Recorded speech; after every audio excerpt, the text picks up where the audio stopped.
be a case of Harry and Meghan finally moving on, but as ever, let me explain. Hi, good morning, Neil Sean here in the very heart of London. Now today we're at the side of the Phoenix Theatre, which is just off Charing Cross Road. Famously, way back in the 1920s, one of the very first houses to, shall we say, debut an iconic playwright, loved by the royals, the late Queen Mother, and of course now the late monarch. They all enjoyed Sir Noel Coward's play, music and dry wit, apparently. One of his big plays debuted here way back, I believe, in 1927, Private Lives. Also really interesting to note that round the back here at the stage door, they have a wonderful plaque dedicated to a more modern day, even that's 50 years plus though, icon. We're talking about the superstar singer from the Partridge Family, no less, David Cassidy. Now I was lucky enough to meet David Cassidy, lovely man, very troubled, but lovely, gave a lot of enjoyment to so many people in the early part of the 70s. And when you think about it, he was one of the biggest superstars.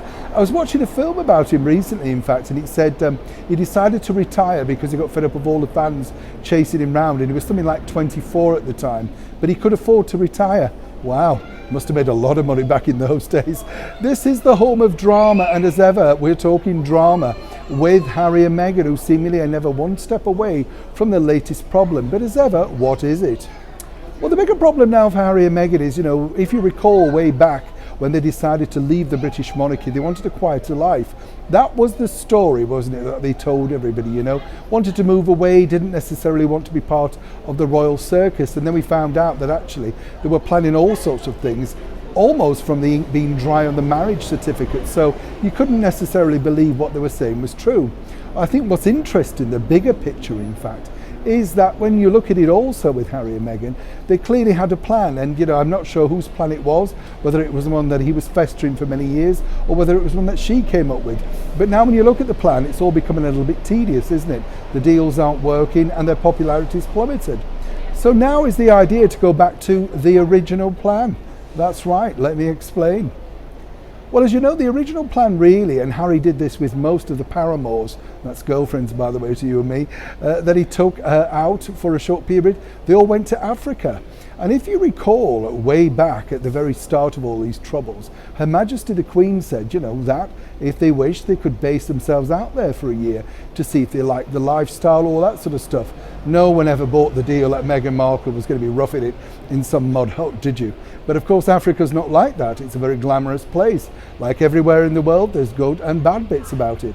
But I think what's interesting is nobody really bought that story, including our late monarch. But now apparently, Harry seems to think that this could be the one place they could escape to from all the paparazzi, all the hype, all the drama.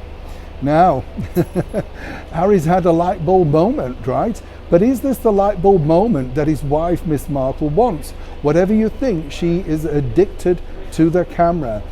She wanted to be famous, she got famous, she's worldwide famous, but not necessarily for any sort of indescribable talent. That's the problem. Yes, she can act a little bit. Well, I'd say she can act a lot. She's fooled quite a lot of people. Many people have said, not me. But I think what's interesting here is if Harry pushes ahead with this plan, this really could be dynamite, because ultimately, they've got 2 young children. And also, when you think about it, you have to think, well, where would they go? Where would they school? All of that sort of stuff. It's not an easy plan. It's one of those plans you can do when you're single, but to move to another country and start a very, very Spartan life, which is apparently the plan that Harry would like, doing conservationist work, that sort of stuff, charitable efforts, all very noble. But really, is this the life that Meghan actually signed up for? As ever, when I know more, you'll know more. Neil Sean in the very heart of London.